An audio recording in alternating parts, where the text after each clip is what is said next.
दोस्तों नमस्कार, स्वागत है आपका यूट्यूब चैनल एबी टेक में। दोस्तों इस वीडियो में हम लोग बात करेंगे कई सारी महत्वपूर्ण अपडेट्स के बारे में। सबसे पहले यहाँ पर हम लोग बात करेंगे शिक्षा सेवा आयोग गठन को लेकर के। इसके साथ ही जो पुराने आयोग हैं जैसे कि उच्चतर शिक्षा सेवा आयोग, चयन बोर्ड के आयोग फिर से बहाल किए जाएंगे या नए आयोग से ही सारी भर्ती प्रक्रिया कंप्लीट होगी। आपको बता दें इस मामले की सुनवाई हाई कोर्ट में हो रही जहां से शासन को फटकार लगाई गई है। तो क्या है पूरा मामला इस वीडियो में देखेंगे। इसके साथ ही साथ केवीएस 2023 भर्ती के इंटरव्यू स्थगित किए गए हैं। किस पोस्ट के इंटरव्यू स्थगित हुए इस वीडियो के माध्यम से हम लोग समझेंगे। जूनियर एडेड बीएड बीटीसी और बिहार शिक्षक भर्तियों को लेकर के भी अपडेट्स हैं। सभी अपडेट को इस वीडियो में हम डिटेल से कवर करेंगे। उससे पहले जो भी अभ्यर्थी बिहार शिक्षक भर्ती की तैयारी कर रहे हैं उनके लिए ज़रूरी सूचना। आज इस वीडियो में हम लोग बात करने वाले हैं बिहार से आने वाली नई शिक्षक भर्तियों की बेस्ट बुक के बारे में, जो कि चक्षु पब्लिकेशन द्वारा जारी की गई है।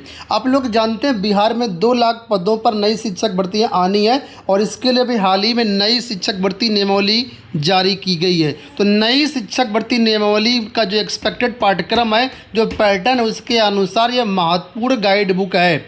इसमें सामान्य अध्ययन और डीएलएड का कंप्लीट कोर्स दिया गया है। 2200 से ज़्यादा बहुविकल्पी प्रश्न दिए गए हैं और इसमें जो इसका पाठ्यक्रम है वो सारी चीज़ें बिल्कुल डिटेल से बताई गई हैं। यहाँ पर देखेंगे तो आपका डिटेल्ड पाठ्यक्रम मिल जाएगा। इसमें सामान्य अध्ययन भाग फर्स्ट के अंतर्गत सामान्य ज्ञान, गणित और मानसिक योग्यता के बारे में कंप्लीट टॉपिक्स को डिटेल से समझाया गया। इसके बाद यहाँ पर डीएलएड का जो पाठ्यक्रम है उसको कंप्लीट और डिटेल्ड रूप से यहाँ पर समझाया गया है। यही सारा टॉपिक आपकी शिक्षक भर्तियों में आने वाला, जो बिहार से आने वाली हैं। तो ये आपके बिहार में शिक्षक भर्ती के सपने को पूरा कर सकती है।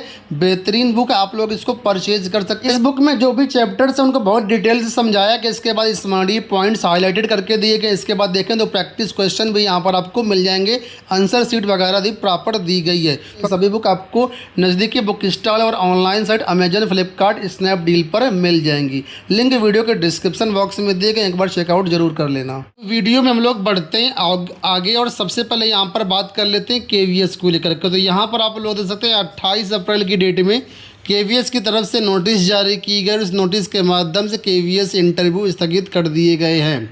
तो यहाँ पर देखिए बताया गया एज पर्दा honourable high court Jodhpur bench case number यहाँ पर लिखा गया, जिसमें बताया गया है कि जो प्रिंसिपल पद है उसके लिए जो इंटरव्यू लगाए गए थे, जो कि इंटरव्यू 1 मई 2023 से 27 जून 2023 के बीच होने थे, फिलहाल इन इंटरव्यूज़ को स्थगित कर दिया गया है। तो यहाँ पर प्रिंसिपल पद के इंटरव्यू केवल स्थगित किए गए, बाकी जो शिक्षक भर्तियों के इंटरव्यू है, टीजीटी पीजीटी के जो भी या अन्य पोस्ट के इंटरव्यू, उनमें कोई भी परिवर्तन नहीं किया गया है। तो आप लोग सुनिश्चित हो लें, फिलहाल इस ऑर्डर के तहत यहाँ पर ये इंटरव्यू स्थगित कर दिए गए हैं और इसके संबंध में जैसे ही कोई नोटिस आएगा तो चैनल के माध्यम से हम आपको अपडेट कर देंगे। चलिए बात कर लेते हैं हम लोग शिक्षा सेवा आयोग को लेकर के।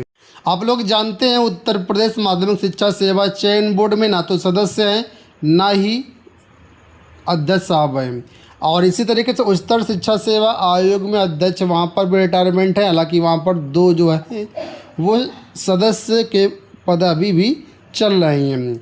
ऐसे में आप लोग जानते हैं असिस्टेंट प्रोफेसर की भर्ती पिछले साल आई हुई थी और कोरम पूरा ना हो पाने के कारण परीक्षाएँ जो हैं फिलहाल नहीं हो पा रही हैं, जिसको लेकर के अभ्यर्थी हाई कोर्ट गए थे। तो हाई कोर्ट ने यहाँ पर शासन को क्या कहा है वो आप देखिए। यहाँ पर देखो आज के समाचार पत्रों में इसके बारे में आया हुआ है कि सरकार बताए आयोग के खाली पद भरेगी या वैकल्पिक व्यवस्था करेगी। यानी सरकार से पूछा है जज साहब ने, हाई कोर्ट ने, कि आप बताइए हमको कि क्या करेंगे आप, जो अध्यक्ष और सदस्यों के पद खाली चले उनको आप भरेंगे या कोई वैकल्पिक व्यवस्था करेंगे। तो इस पर क्या कहना है यहाँ पर देखिए बताया गया है। लिखा है कि इलाहाबाद हाई कोर्ट ने राज्य सरकार से पूछा है कि उच्चतर शिक्षा सेवा आयोग खाली पदों को भरेगी या कोई वैकल्पिक व्यवस्था करेगी। असिस्टेंट प्रोफेसर भर्ती मामले में सुनवाई के दौरान ये आदेश जो न्यायमूर्ति अजित कुमार ने दिया है, अगली सुनवाई इस पर 2 मई को होनी है। यहाँ पर सरकार का कहना है कि कोरम पूरा ना हो पाने के कारण ये परीक्षाएं नहीं हो पा रही हैं। लेकिन यहाँ पर यह भी कहा गया है जो आयोग की नियमावली है उसके अनुसार नियमावली 1983 नियम 3 का खंड 3 के अंतर्गत ये व्यवस्था है कि अगर आयोग में चेयरमैन की अनुपस्थिति होती है, ठीक है, और वहाँ पर कम से कम 2 सदस्य भी नियुक्त हैं, 2 सदस्य वहाँ पर काम कर रहे हैं, तो आयोग का कोरम पूरा माना जाएगा और उसमें जो भी वरिष्ठतम सदस्य होगा वो अध्यक्ष का एक तरीके से कार्य करेगा और असिस्टेंट प्रोफेसर की भर्ती और जो भी भर्तियां हैं वो उसको करवा सकता है। ऐसी यहाँ पर व्यवस्था है, लेकिन ये चीज़ें नहीं हो पा रही हैं।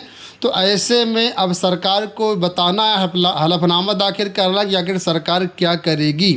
आप लोग जानते हैं उत्तर प्रदेश में नए शिक्षा सेवा आयोग का गठन होना है, तो सरकार की मंशा बिल्कुल भी नहीं है पुराने आयोगों को बहाल करने की, चाहे वो चयन बोर्ड हो या फिर उच्चतर आयोग हो। सरकार नए आयोग की तरफ कदम बढ़ा रही है, जिसके बारे में यहाँ पर देखो बताया भी गया है कि सरकार नए आयोग के गठन की तैयारी कर रही है। इसको लेकर के अभी हाल ही में आप लोग जानते हैं बैठकें हो चुकी हैं। इसी के माध्यम से सभी शिक्षक भर्तियां संपन्न कराई जाएंगी और सीएम योगी के निर्देश पर आयोग के गठन की कार्रवाई शासन स्तर पर चल रही है। लेकिन अभी निकाय चुनाव की आचार संहिता होने के कारण यहाँ पर थोड़ा सा विलम्ब है। 15 मई के बाद इसमें तेज़ी आने की पूरी उम्मीद है। अब आप लोग कमेंट बॉक्स में बताइए कि आप लोगों को क्या लगता है, क्या चयन बोर्ड और उच्चतर शिक्षा सेवा आयोग बहाल होंगे या फिर नए आयोग से ही ये परीक्षाएं संपन्न होगी। कमेंट बॉक्स में अपने विचार जरूर बताइएगा। बात कर लेते हैं हम लोग बिहार शिक्षक भर्ती को लेकर के अपडेट के बारे में। तो यहाँ पर देखिए अपडेट है कि बिना परीक्षा लिए सभी नियोजित शिक्षकों को दे राज्यकर्मी का दर्जा। तो उसी के बारे में यहाँ पर अपडेट है कि प्राथमिक शिक्षक संघ की स्थानीय निकाय की ओर से शिक्षक नियुक्ति नियमावली 2023 में संशोधन करते हुए बिना किसी परीक्षा के स्थानीय निकाय द्वारा नियुक्त सभी शिक्षकों को राज्यकर्मी का दर्जा देने समेत 8 सूत्री मांगों को लेकर के मंगलवार को प्रखंड कार्यालय पर धरना दिया गया। इस दौरान अपनी मांगों से संबंधित ज्ञापन बीडीओ राहुल राज को सौंपा गया। तो यहाँ पर भी लगभग उत्तर प्रदेश जैसा ही मामला है, शिक्षा में तो तदर शिक्षा का मामला जिस प्रकार यहाँ पर चीज़ें हुई वही चीज़ें लगभग यहाँ पर है। और यहाँ पर जो पहले से स्थानीय निकाय द्वारा जो चयनित शिक्षक हैं ये कह रहे हैं कि हम परीक्षा नहीं देंगे और हमको परमानेंट किया जाए और राज्यकर्मी का दर्जा भी दिया जाए। तो ये फिलहाल आंदोलनरत हैं और इनका कहना है कि अगर हमारी चीज़ मांगे नहीं मांगी जाती हैं तो फिर एक व्यापक रूप से धरना प्रदर्शन आंदोलन किया जाएगा।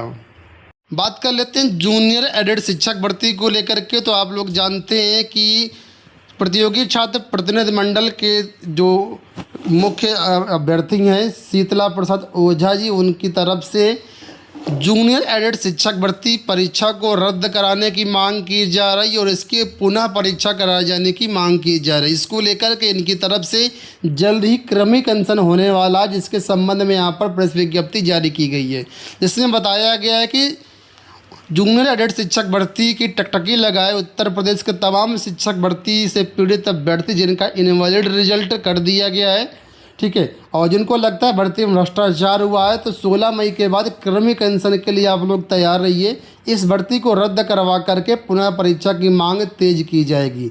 जो लोग पास हैं वो आपका विरोध कर रहे हैं, उनसे कुछ होने वाला नहीं है।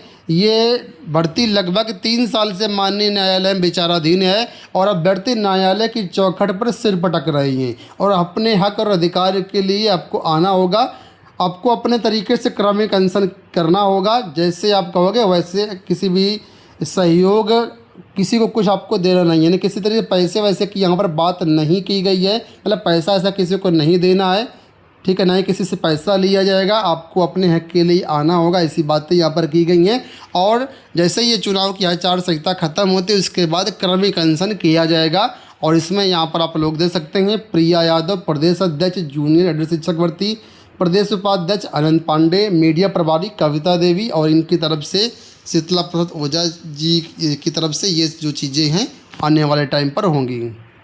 अंत में बात कर लेते हैं BEd BTC supreme court order को लेकर के तो आप लोग जानते हैं, ऑर्डर काफ़ी दिन से रिजर्व है। 12 जनवरी को ऑर्डर रिजर्व किया गया, तो अभी तक ऑर्डर उसका नहीं रिलीज किया गया, जिसके संबंध में यहाँ पर देखिए पत्र लिखा गया है सेवा में श्रीमान मुख्य न्यायाधीश महोदय सुप्रीम कोर्ट दिल्ली, जिसमें बताया गया है कि ऑर्डर विलंब होने के संबंध, जिसमें कहा सारी बातें बताई गई हैं कि जस्टिस अनिरुद्ध बोस और जस्टिस सुधांशु धूलिया जी की बेंच में सुनवाई हुई थी। 12 जनवरी को ऑर्डर सुरक्षित कर लिया गया था और जिसका ऑर्डर अभी तक जारी नहीं किया गया है।